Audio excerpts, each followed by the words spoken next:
입니다. 하박국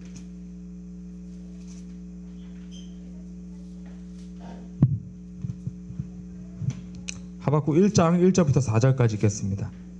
우선 우리가 1절부터 4절까지만 읽도록 하겠습니다.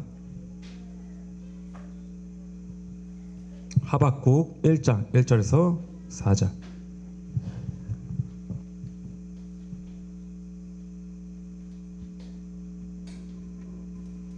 하박국 1장 1절에서 4절까지 말씀 읽고 우리가 말씀을 나누도록 하겠습니다. 대언자 하박국이 본 엄중한 부담이라. 오 주여, 내가 부르짖어도 주께서 들으려 하지 아니하시기를 어느 때까지 하시리이까. 내가 폭력으로 말미암아 주께 외쳐도 주께서는 구원하려 하지 아니하시나이다. 어찌하여 주께서 내게 불법을 보이시며 나로 하여금 학대를 보게 하시나이까. 노략과 폭력이 내 앞에 있사오니 곧 불화와 다툼을 일으키는 것이 있나이다. 그러므로 율법이 해이해지고 판단의 공의가 전혀 앞으로 나아가지 못하나니 사악한 자가 의로운 자를 에워싸므로 부당한 판단이 나아가나이다. 아멘. 기도하겠습니다. 하나님 감사합니다. 하나님의 말씀을 전하는 시간입니다. 올바르게 바르게 전할 수 있게 인도해 주시옵소서. 올바른 판단을 하고 올바른 가치관에 따라서 우리가 순종하는 삶으로 나아갈 수 있게 인도해 주시기를 원합니다. 우리의 생각과 또 우리의 가치관을 다 내려놓고 오로지 성경적인 가치관에 저희들이 순종해서 세상을 바라보고 또 세상 가운데서 살아가는 우리가 될 수 있게 하나님 인도해 주시기를 원합니다.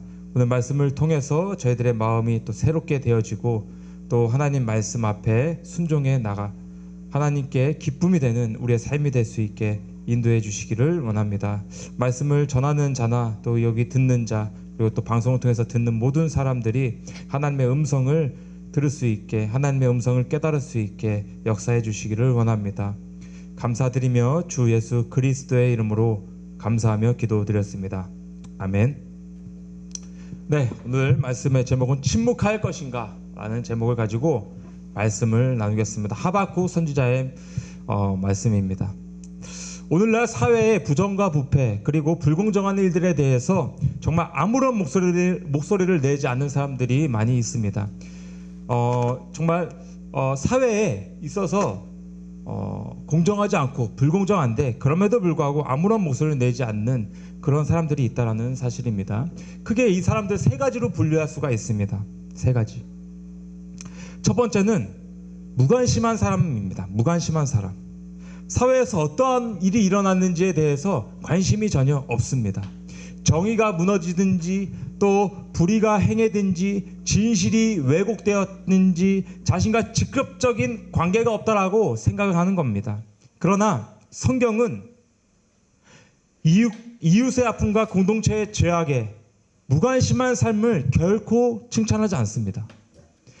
공정하지 않는 삶을 보면서 공정하지 않는 그런 사회의 모습을 보면서 목소리를 내지 않는 것에 대해서 결코 좋지 않게 여깁니다. 칭찬하지 않습니다. 하나님의 백성은 세상 가운데서 빛과 소금의 역할을 해야 하고 그렇게 부름받은 존재입니다.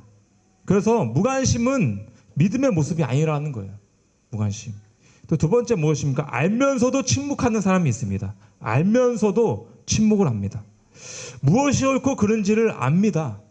부정과 부패가 있다는 사실을 알고 있습니다. 저것이 공정하지 못하다는 것을 알고 있습니다. 그러나 불이익이 두려워서 사람들의 시선이 두렵고 책임지기 싫어서 침묵을 하는 겁니다.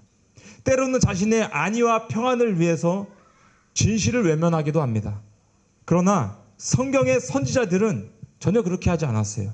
하박국은 불의를 보면서 침묵하지 않았고 아모스 선지자도 보면은 사회적 불공정에 대해서 책망을 했습니다. 침례 요한 또한 왕의 죄에 대해서 지적을 했습니다. 여러분, 침묵한다라는 것이 중립을 이야기하지 않습니다.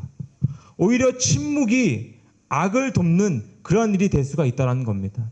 죄를 보고도 말하지 않고 불의를 보고도 외면하면 진실을 알고도 침묵을 한다면 결과적으로는 악이 더욱더 성행하고 악이 더욱더 힘을 얻게 되는 세상이 됩니다. 하나님의 백성은 무관심해서도 안 되고 또 두려움 때문에 침묵을 해서도 안 됩니다. 우리는 분노와 증오로 외치는 사람들이 아니라 하나님의 공의로서 사랑하기 때문에 진리를 말하는 사람들입니다. 하나님의 공의를 사랑하기 때문에 진리를 말해야 되는 사람들입니다. 오늘 이 말씀을 통해서 이러한 부분들을 잘 정리하기를 원합니다. 또한 자신이 무엇을 믿고 있는가, 내가 믿고 있는 그 기준이 내 가치관인가 아니면 성경적인 가치관인가, 이것은 정당이나 좌파나 우파나 이러한 말이 아닙니다. 이러한 생각에서 여러분들이 하나님의 말씀에 따라서 가치관을 정확하게 정립을 하고 그 말씀에 따라서 올바르게 분별할 수 있는 우리 모두가 될 수 있기를 간절히 원합니다. 첫 번째 생각해 볼 것, 하나님의 사람은 불의를 보고 침묵하지 않습니다. 침묵하지 않았습니다. 여러분, 하박국 선지자가 있던 그 당시 사역을 보면은 유다 사회는 영적으로나 도덕적으로나 매우 타락한 그러한 상태였습니다. 강포가 가득했습니다. 재판은 왜곡되어 있었습니다. 정의는 무너져 내려 있었습니다. 악인의 의인을 에워쌌습니다. 하박국이 이 선시를 보면서 결코 침묵하지 않았습니다. 그는 하나님께 부르짖었습니다. 하박국 1장 2절의 말씀입니다. 오 주여, 내가 부르짖어도 주께서 들으려 하지 아니하시기를 어느 때까지 하시리이니까. 내가 폭력으로 말미암아 주께 외쳐도 주께서는 구원하려 하지 아니하시나이다. 여러분, 하박국 선지자요, 가만히 있지 않았습니다. 그의 외침은 단순한 불평이 아니었습니다. 하나님의 공의가 무너지는 현실 속에서 그에 대한 믿음이었습니다. 정의가 무너지고 공정이 무너진 세상 가운데서 세상에 대한 탄식이었습니다. 주님, 왜 악인들이 형통합니까? 왜 정의가 이렇게 굳게 행하여졌습니까? 왜 폭력이 승리하는 그런 세상이 되어버렸습니까? 왜 공의롭고 정의롭지 못한데 그런 사람들이 세상에 이렇게 역사에 나가고 있습니까? 하박국은 골방에 숨어서 현실을 외면하지 않았습니다. 하나님의 사람은 죄를 죄라고 말할 수 있어야 합니다. 악을 악이라고 말할 수 있어야 합니다. 불의를 불의라고 말할 수 있어야 합니다.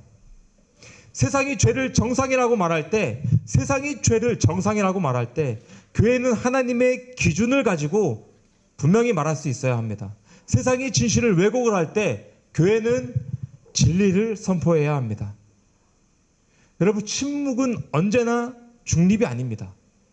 침묵을 한다라는 그것이 중립이 아닐 때가 있습니다. 때로는 침묵이 악을 방광하는 것이 될 수가 있습니다. 그래서 악이 더욱더 성행할 수 있는 상황에 놓이게 됩니다. 여러분, 근데 지금 이 현 시국을 보면서 오해하는 사람들이 많이 있습니다. 교회가 사회의 부정과 불의를 이야기한다고 해서 특정 어떤 정당을 지지하는 것이 아니냐 이렇게 생각하는 사람들이 있다라는 거예요. 어떤 특정한 정당을 지지하는 것이 아니다라는 거예요. 교회의 목소리를 내는 게. 또한 어떤 교회의 목소리가 우연히 어떤 정당의 주장과 같다고 해서 그 정당을 지지하는 것도 아닙니다. 이것은 정치의 문제가 아니라 하나님 말씀에 있어서 가치관에 따라서 공의와 진리의 문제인 것입니다. 만약 어떤 사안에 대해서 성경적인 기준에 따라서 옳고 그름을 말했는데 그것이 곧 어떤 특정한 정당이 지지한다라고 해서 그렇게 해석을 한다면 그것은 잘못된 판단인 것입니다. 우리가 어떤 것을 말했는데 그 말한 그 의견이 특정한 정당을 지지하고 있다라고 생각을 한다라면은 잘못된 판단이라는 거예요. 교회는 정당을 기준으로 말하지 않습니다. 하나님의 말씀을 기준으로 말합니다. 교회는 자와 우를 따라가는 것이 아니라 하나님의 말씀의 진리를 따라갑니다. 따라서 어떤 정당이 하나님의 말씀에 부합한 주장을 한다라면 그것에 동의할 수 있고, 반대로 그 정당이 하나님의 말씀에 어긋난 일을 하면은 그것 또한 역시 잘못됐다라고 지적을 할 수 있는 것입니다. 그것은 좌파나 우파나 어느 정당이나 다 마찬가지여야 합니다. 여러분, 근데 오늘날 진짜 우리가 교회에서 어떤 사회적인 문제, 지금 뭐 부정선거, 뭐 재선거 이런 얘기를 하는데, 그러한 얘기를 하면서 공정과 정의에 대해서 목소리를 내면은 곧바로 어떠한 이야기가 나오냐면은, 광화문에서 이렇게 그 집회를 하시는 전 어떤 목사님의 말을 믿는 것이 아니냐라고 바로 이야기가 나와요. 그 사람의 주장만 따라가는 것이 아니냐라고 말하면서 특정 인물과 연결시키는 경우가 많이 있다는 것입니다. 그러나 이러한 판단은 여러분 다시 생각해 봐야 하는 거예요. 그렇게 말했다고 해서 다 그 목사님을 추정하고 그 목사님 의견에 주장하는 것이 아닙니다. 아니라고요. 이러한 판단은 다시 한번 생각해 봐야 합니다. 그리고 이렇게 판단하는 사람들이 있는데 그것은 잘못된 판단이죠. 어떤 의견이 특정 인물과 주장과 일부 일치한다고 해서 그 사람의 모든 생각에 동의하는 것이 아니다라는 겁니다. 우리가 외치는 기준은 어떠한 정당이 아니라, 어떠한 사람의 의견을 믿고 받아들이는 것이 아니라, 어떤 인물을 추종하는 것이 아니라 성경의 기준이어야, 하나님의 공의에 부합한 외침이어야 합니다. 네. 그러므로 교회가 부정과 불의를 지적하는 것을 정치적인 어떤 평양으로 몰아가는 것은 본질을 흐리는 일입니다. 교회는 어떤 특정 정당의 이익을 위해 말하는 것이 아니라 하나님의 말씀과 그리고 공의의 기준으로 말을 해야 합니다. 오늘날 교회가 죄와 불의를 지적하는 것도 어떤 특정 정당이 아니라 하나님의 진리를 선포하는 사명인 것을 우리가 잊지 않기를 원합니다. 그래서 다시 한번 말씀드립니다. 오늘날 교회가 죄와 불의를 지적하는 것, 이것은 특정한 어떤 정당을 지지하는 것이 아니라 하나님의 말씀을 올바르게 선포해 나가는 것임을 우리 믿습니다. 그렇게 믿고 나아가기를 간절히 원합니다. 두 번째, 정교 분리는 침묵의 명령이 아닙니다. 정교 분리. 여러분, 오늘날 많은 교회와 지도자들이 사회 문제에 대해서 침묵을 하면서 정교 분리를 이유로 내세웁니다. 많은 지도자들이 사회 문제에 대해서 침묵을 하면서 교회는 사회와 분리되어야 된다. 그래서 정교 분리를 외치는 그 이유로 침묵을 한다는 거예요. 정교 분리를 이야기하면서 국가 사회 문제에 대해서 침묵하고 있는 것 같습니다. 많은 교회에서. 여러분, 근데 하지만 정교 분리라는 것은 교회가 국가의 잘못을 보고도 아무 말을 하지 말라라는 의미가 아닙니다. 또한 교회가 사회와 단절된 채 예배당 안에서 머물라는 뜻도 아닙니다. 정교 분리의 본래 의미는 국가 권력이 교회를 지배하거나 혹은 간섭하지 못하도록 하고, 그리고 반대로 교회가 국가 권력을 장악하여 특정 종교를 강요하지 못하도록 하는데 그 의의가 있는 것입니다. 이것이 정교 분리입니다. 즉 서로의 영역을 존중하면서 견제하면서 서로 잘못된 것이 있으면 말을 하고 잘못한 것이 있으면 말을 할 수 있는, 그것이 바로 정교 분리의 원칙인 것입니다. 교회가 진리와 정의에 대해서 침묵하라는 그런 의미가 아니라고요. 성경의 선지자들 보십시오. 나단 왕 앞에서 다윗 왕을 정죄했습니다. 다윗 왕에 대해서 지적을 했습니다. 엘리야 선지자요, 아합 왕, 그리고 이세벨 죄를 꾸짖었습니다. 이사야 선지자요, 부패한 지도자들을 책망했습니다. 신약에 와서 침례 요한이요, 왕의 죄를 지적하면서 목숨같이 잃고 말았습니다. 여러분, 만일 정교 분리가 국가 문제에 대해서만 아무 말 하지 말아야 된다, 이것은 국가가 해야 될 일이기 때문에 우리 교회가 나서서는 안 된다, 그런 의미였다라면은 선지자들은 모두 침묵하고 있었어야 합니다. 그런 이유였다라면은 외쳤던 모든 선지자들이 하나님의 말씀에 의해서 하나님께서 잘못되었다라고 하나님께서 판단했어야 합니다. 그러나 하나님은 그들 모두를 사용하셨고 그들에게 칭찬하셨고 그들의 입술을 통해서 정의와 진리를 말할 수 있게 하셨습니다. 하나님의 말씀에 비추어 죄와 악을 지적하는 것은 교회의 사명인 거예요.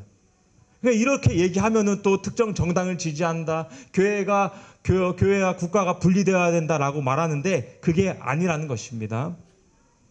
물론 당연히 그 교회의 어떤 특정 정당 대변인이 되어서는 당연히 안 되겠죠. 그러나 사회의 불공정과 부정의를 보고도 정교 분리라는 이름하에 침묵을 한다라면은 그것은 우리의 사명을 포기한 것이죠. 마태복음 5장 13절에 이렇게 말씀하고 있습니다. 이처럼 하나님께서 제가 잘못한 것 같습니다. 마태복음 5장 13절 14절은 너희는 땅의 소금이로되 만일 소금이 제맛을 잃으면 무엇으로 그것을 짜게 하리요. 그 뒤에는 그것이 아무도 쓸모없으므로 버려져서 사람들의 발밑에 밟힐 뿐이니라. 너희는 세상의 빛이니 산 위에 세운 도시가 숨겨지지 못하리라 라고 이렇게 말을 합니다. 그러니까 너희는 어디에 소금입니까? 또 어디에 빛입니까? 세상이라는 거예요. 세상. 그러니까 세상에 대해서 잘못된 것이 있으면은 부패하고 썩은 것이 있으면은 말을 할 수 있어야 되고, 세상의 가운데서 어두운 부분이 있다라면은 우리가 빛을 비추면서 그것을 말을 할 수 있어야 된다라고 예수님께서 말씀하셨습니다. 우리가 특정 정당을 이게 얘기하는 게 아니라 하나님의 말씀에 있어서 올바른 그런 가치관에 따라서 분별을 해서 이것이 잘못되었다라는 것이 있다라면 말할 수 있어야 되는 것이죠. 요 근래에 일어났던 우리의 대한민국에서 일어났던 사태를 우리는 알고 있습니다. 그것은 정말 있을 수 없는 일이고 참정권을 박탈당한 그러한 일이었습니다. 선거에 있어서. 그렇기 때문에 우리가 당연히 그 부분에 대해서 잘못되었음을 주장할 수 있고 말할 수 있고 할 수 있고 당연히 얘기할 수 있어야 되는 것이죠. 그래서 그런 어떤 부실 선거, 부정 선거, 재선거 이런 것을 우리가 충분히 외칠 수 있어야 됩니다. 근데 또 여기에 있는 사람들, 또 정당 속해 있는 사람들은 그런 얘기를 하지 말아야 된다라고 하지만 제가 분명히 말씀드리는 것은 그것은 성경적인 부분에 있어서 잘못되어 있기 때문에, 부정이기 때문에 잘못된 불의에 대해서는 우리가 분명히 목소리를 낼 수 있어야 된다라는 것을 우리는 할 수 있어야 하겠습니다. 네, 우리 세 번째, 성도는 분노가 아니라 하나님께 부르짖어야 합니다. 하박국 선지자의 특징은 단순히 사회의 비판에 있지 않았습니다. 단순히 사회를 비판하고 있지 않았습니다. 그는 하나님에게만 외친 것이 아니라, 사람들에게만 외친 것이 아니라, 또 세상 가운데만 외친 것이 아니라 하나님께도 부르짖었습니다. 하나님께. 오늘날 많은 사람들은 분노합니다. 그러나 하박국 선지자는 먼저 하나님 앞에 진실로 회개하고 그리고 호소했습니다. 하나님 앞에서 울었습니다. 성도는 세상을 향해 목소리를 내기 전에 하나님 앞에 무릎을 꿇을 줄 알아야 합니다. 하나님 앞에 내가 잘못이 없어도 이 나라가 나 때문에 이렇게 되어졌다. 하나님 정말 회개합니다. 라고 하나님 앞에 무릎을 꿇고 회개할 수 있는 우리가 되어야 합니다. 성도는 세상을 목소리를 향하기 전에 하나님 앞에 무릎을 꿇을 줄 알아야 합니다. 기도 없는 외침은 인간적인 그냥 분노, 그것입니다. 회개 없는 외침은 그냥 분노일 뿐입니다. 회개하고 돌이켜서 기도하면서 우리가 나아갈 수 있기를 원합니다. 그래서 교회가 해야 할 첫 번째 일은 정치적인 활동이 아니라 기도입니다. 기도는 하나님의 정의가 이 땅 가운데서 이루어지기를 구하는 그런 믿음의 행동임을 우리는 믿습니다. 그래서 이 모든 사태를 바라보기 이전에 나 자신을 바라보고 나 자신에 대해서 잘못된 점이 있다라면은 회개하고 하나님, 이 나라를 다시금 공정한 나라, 공의로운 나라로 세워주기를 원합니다. 회개하고 하나님께 나아가야 합니다. 네 번째, 우리가 또 어떠한 마인드로, 어떠한 생각으로 살아가야 하겠습니까? 하나님은 반드시 자신의 때에 심판하십니다. 그 마인드와 그 생각을 가져야 되는 거예요. 지금 이 가운데에서는 그러한 하나님의 심판이 없을지라도, 지금은 불공정하고 공의롭지 않고 부정한 세상 가운데 살아가는 그러한 세상일지라도 하나님의 때에는 반드시 심판이 있다라는 이 마인드로 우리가 나아가야 합니다. 하박국은 이해할 수 없었습니다. 아니 왜 악인이 이렇게 형통합니까? 왜 정의가 무너져 내렸습니까? 왜 그런데도 하나님은 침묵을 하고 계십니까? 하나님께 계속 말합니다. 그러나 하나님께서 2장 3절에 이렇게 말씀합니다. 그 환상 계시는 여전히 정한 때를 위한 것이나 그 끝에 이르러서는 그것이 말할 것이요 거짓말하지 아니하리라. 비록 그것이 더딜지라도 그것을 기다리라. 그것이 반드시 올 터이니 그것이 지체하지 아니하리라. 하나님의 시간은 인간의 시간과 다르다라는 거예요. 우리가 당장 결과를 보고 싶어 합니다. 지금 이 현 사태를 바로 그냥 심판을 하고 싶어 합니다. 바로 잘못된 점들이 고쳐져서 바로 정상적인 국가가 되기를 원합니다. 그러나 하나님은 하나님의 때가 있고 그 때에 맞춰서 정확하게 일하십니다. 사람은 속일 수 있습니다. 부정부패 같은 세상이 일어날 수 있습니다. 여론에 의해서 우리가 속을 수 있습니다. 권력에 의해서 속을 수 있습니다. 그러나 하나님은 속지 않습니다. 하나님은 그 상황 가운데서도 일하고 계시고 그 때를 바라보고 계십니다. 2장에서 5번의 화가 있을지어다라고 이렇게 말을 합니다. 하나님은 그런 부정한 방법으로 이익을 얻는 자들, 거짓으로 백성을 속이는 자들, 불의로 권력을 행사하는 자들, 약자를 짓밟는 자를 하나님은 심판하십니다. 여러분, 악인이 승리한 것처럼 보일 수 있습니다. 거짓이 진실을 덮어서 정말 그것이 진실인 것처럼 그렇게 보일 때가 있을 수 있습니다. 그러나 그것이 전부가 아닙니다. 하나님은 공의로운 분이십니다. 하나님의 심판은 하나님의 때에 실패하지 않고 취소되지 않고 찾아옵니다. 그 심판은 반드시 올 터이니 그러므로 우리는 어떻게 해야 됩니까? 인내해야 되는 거예요.